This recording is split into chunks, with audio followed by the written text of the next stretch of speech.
नमस्कार, मेरा नाम आलोक है। आप लाइव स्ट्रीम देख रहे हैं। फैसला हो चुका है बिहार विधान परिषद के लिए। महागठबंधन की ओर से किन किन नामों का चयन कर लिया गया है, इस बात का ऐलान भी हो चुका है, फैसला हो चुका है। तस्वीरें आपको दिखाएंगे बिना किसी देरी के। तस्वीर देखिए, राबड़ी देवी एक बार फिर से बिहार विधान परिषद की सदस्य होने जा रही हैं।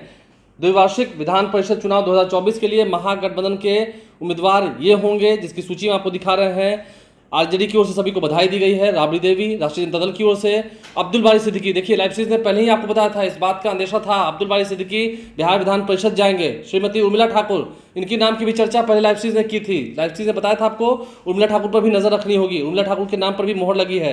और भाकपा माले की ओर से पहले ही घोषणा कर दी गई थी, श्रीमती शशि यादव की, वे भी उम्मीदवार हो रही हैं। और श्री सैयद फैसल अली आरजेडी की ओर से। देखिए, पिछली बार फैसल अली जो है वो चुनाव लड़े थे लोकसभा का शिवहर से, लेकिन वे हार गए थे। लेकिन इस बार फैसल अली जो है वो बिहार विधान परिषद के सदस्य होने जा रहे हैं। तस्वीरें आपको दिखा रहे हैं। आरजेडी की ओर से राबड़ी देवी, अब्दुल बारी सिद्दीकी, उर्मिला ठाकुर और सैयद फैसल अली। वहीं श्रीमती शशि यादव भाकपा माले की ओर से, इन सभी को आरजेडी की ओर से बधाई दी गई है।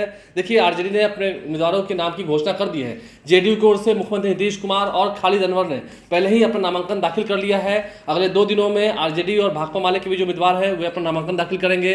क्या वे कहेंगे उस वक्त हम आपको सुनवाएंगे। लेकिन बिहार विधान परिषद की खाली हुई 11 सीटों पर से अब 6 सीटों पर लगभग कह सके 7 सीटों पर 5 सीटें महागठबंधन की ओर से और 2 सीटें जेडीयू की ओर से। 7 सीटों पर फैसला हो चुका है। अब बची 4 सीटें जो कि बीजेपी कोटे में जा रही हैं। उस पर देखना होगा, क्या सैयद शहनवाज हुसैन फिर से जाएंगे बिहार विधान परिषद। मंगल पांडे का कार्यकाल भी खत्म हुआ है, मंगल पांडे भी क्या फिर से जाएंगे बिहार विधान परिषद, देखना होगा। या फिर चुनाव लड़ेंगे। मंगल पांडे की चर्चा है चुनाव लड़ने की, सिवान से वो चुनाव लड़ सकते हैं। शहनवाज हुसैन की भी चर्चा है, वो चुनाव लड़ सकते हैं लोकसभा का, चाहे किशनगंज से या अररिया से।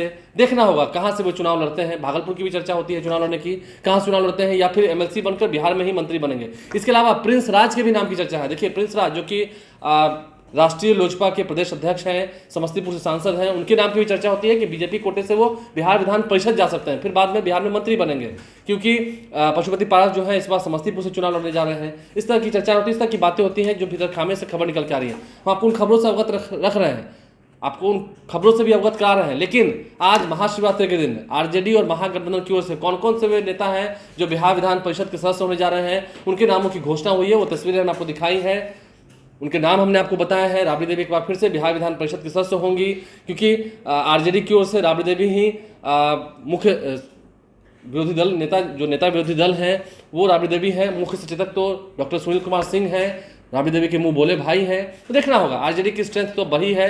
वहीं अब बीजेपी की ओर से किन किन नामों की घोषणा होती है ये देखना होगा, क्योंकि बहुत सारे नामों की चर्चा हो रही है। अभी इंतजार थोड़ा करना होगा, बीजेपी के नाम पर मोहर होगी। कल ही दिल्ली में बैठक हुई है बिहार बीजेपी के नेताओं के साथ, देखना है ऐलान कब तक होता है। हमारे चैनल को सब्सक्राइब कर लें, साथ साथ फेसबुक पेज भी लाइक करें। धन्यवाद।